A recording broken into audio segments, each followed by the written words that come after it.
more, I should say, about 7 years ago when I lost my badge for something that I believed in. And ever since then, it's just been growing, this wave of evil to silence people from what they believe, to silence people from what they think. And I posted this flyer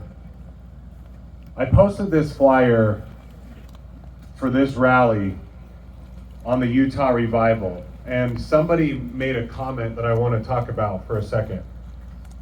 And it was a woman. She said, "I'd be more inclined to go if women were the keynote speakers about being pregnant." And this is from somebody on our side. I'd be more inclined to go if women were speaking. And so I want to address that for a second. Because have you guys heard that? Well, you're a man.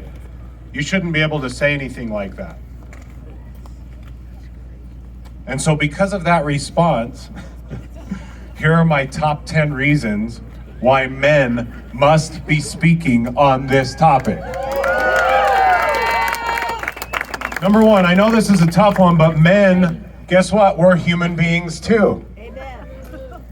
Roughly 50% of babies being aborted would be men.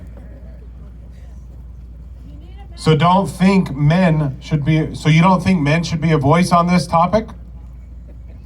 Would these babies speak for you if the role were changed and you were in the womb?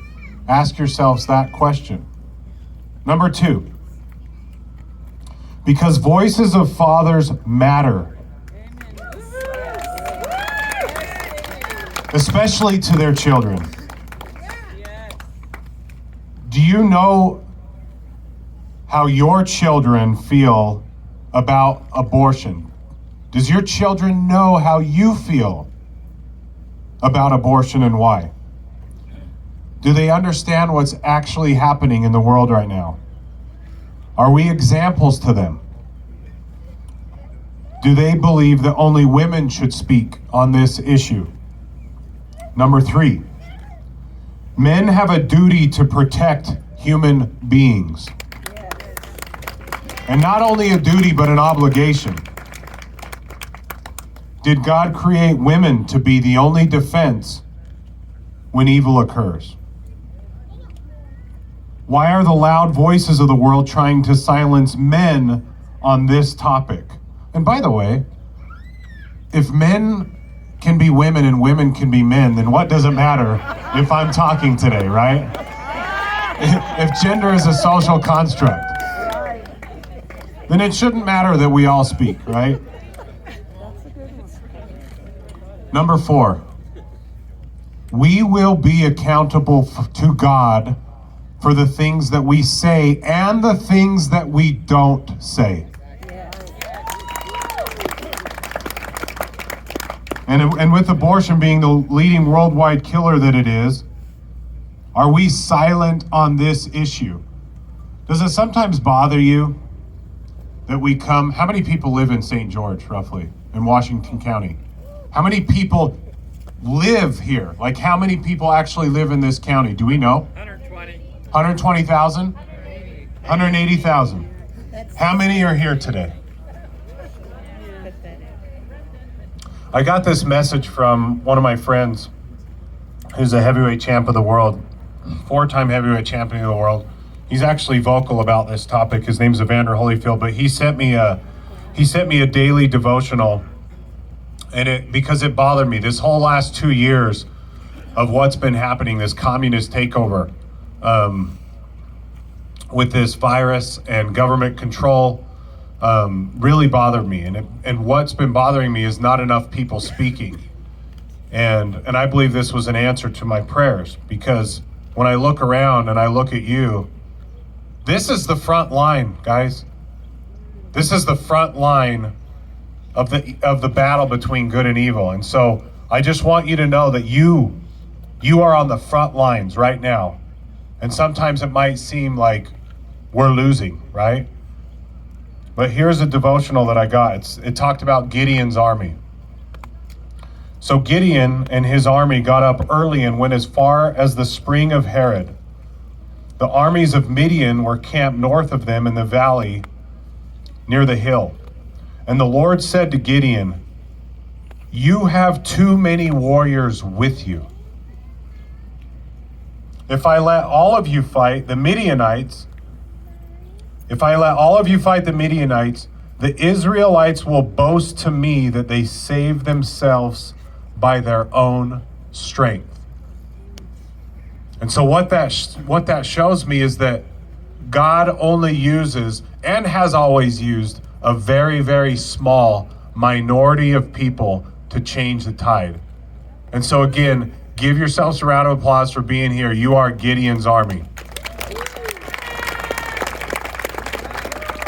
Number 5, men speaking out on this topic will empower not only their children and wives, but also set an example for other men to get involved on this topic.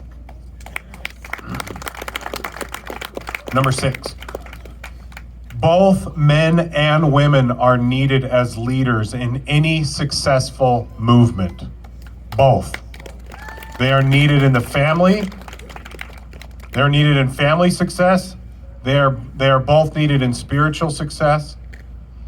And those who support abortion know that if they convince good men to ignore this issue, they will succeed.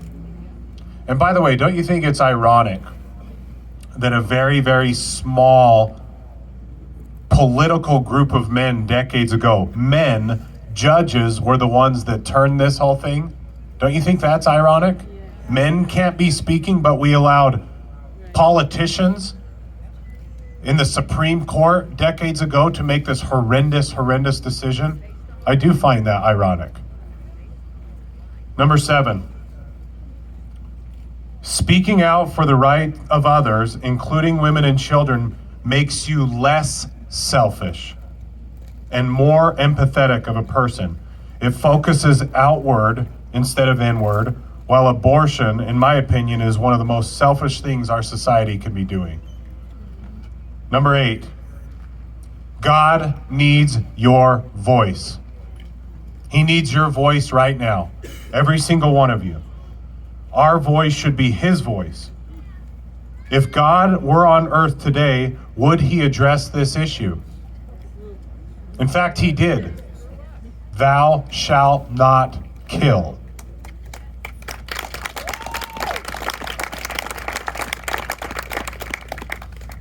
Number 9, many young women facing this decision, they might not be able to go to YouTube and look at Leela Rose and Abby Johnson and Alveda King. But what if they listened to you? What if your voice was the voice that saved a life? And so you might not think that you have a voice, but you do. And so I just want to challenge each one of you to post something about it. Say something about it on your social media, that you stand for life, and see what happens. You're usually going to get some family members that will attack, maybe coworkers, maybe your employer. But try it. I challenge you to do it and see what happens. Number 10, why men should speak. Because it's the right thing to do. It's the right thing to do. This is the biggest human rights issue of our time. Everyone knows this evil. I can't believe we even need to gather like this to explain the evil that this is. Does anybody know how many deaths in Utah with abortion? Does anybody know off the top of their head, roughly? Go ahead. 3,000. Roughly 3 to 4,000. How many deaths? Go ahead. It's about 2,900. Okay, so anywhere between 2 to 4,000 we've seen per year just in the state of Utah.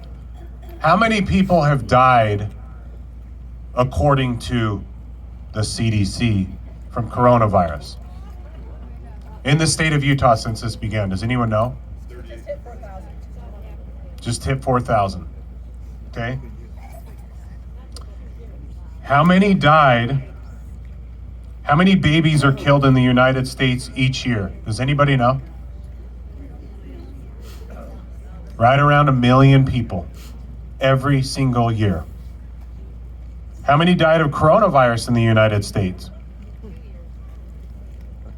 since this began? Does anybody know? They say right around 800,000 people. They lie. when it's really actually 6% that it's direct COVID.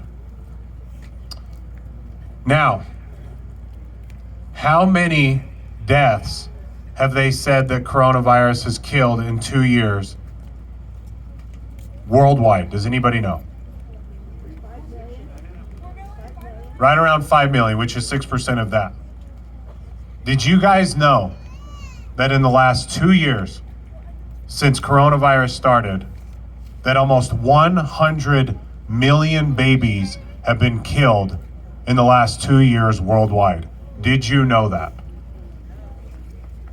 And we want to talk about life, and we want to talk about health, and we want to talk about safety.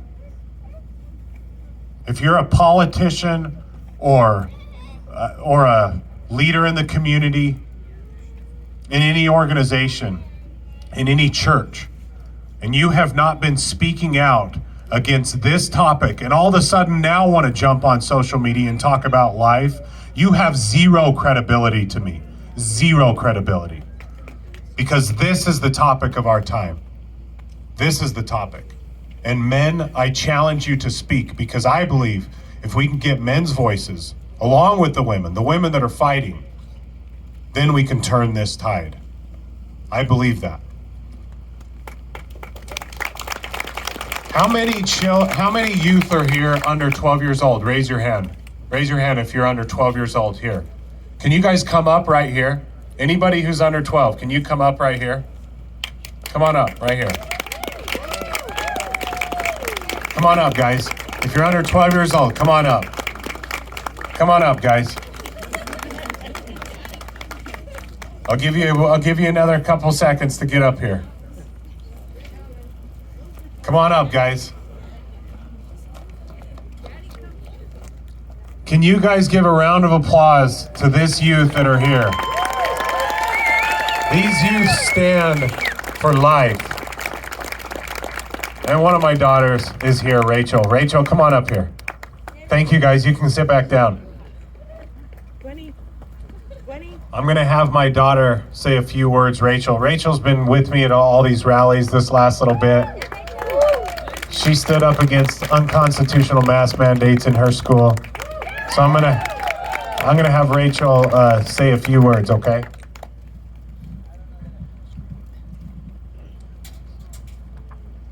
I want to read a quote from Mother Teresa.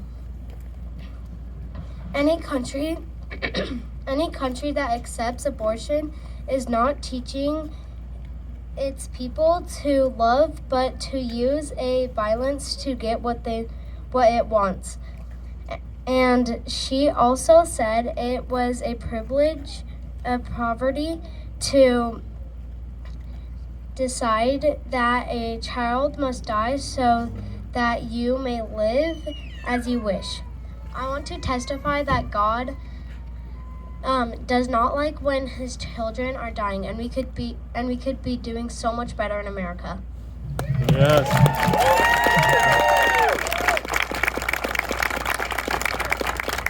We have got to get the youth involved in this, because they are the future generation. This means so much, but I just want to testify that light is so much brighter than darkness. And that if our voices matter so much, and ultimately, we might not change laws. I don't know if you guys knew this, but our legislature in the state of Utah, the governor did not want to hear any pro-life bills for the next couple sessions. Why? Because it's too controversial. There was a bill that was coming through that was going to make it law for any woman that was going to have an abortion, that they had to look at the ultrasound. And our lieutenant governor planned a walkout.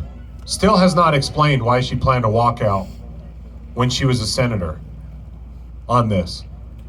Because 3 out of 4 women that see their ultrasound keep their child. Did you guys know that? Yes. That's why it's so important. But they walked out. This is Utah politics right now. This is supposed to be a city on a hill, the state of Utah. And we are losing it fast. And so, a few more thoughts that I have. I believe so many abortions happen because fathers won't take responsibility for the act they just committed, where the consequence of that act is having a child. So they quickly become silent and somehow think that the choice will be pawned off on the mother and they won't have consequence. But I testify that it will be upon their heads as well for staying silent. We don't have to be qualified in any way. My wife, Stacy, years ago in 2009, she came to me and she said that she wanted to adopt. And I thought, why? We can have our own children, why? And so we went to the LDS Family Services at the time. We went and sat through a panel and we listened to parents. We listened to people who have been adopted, people who haven't, and people who have open adoptions, people that don't. Well, long story short, we adopted our boy. And it's been one of the most amazing experiences ever. Because now we have this beautiful child of God in our home. And the mother did not choose abortion. She chose to adopt.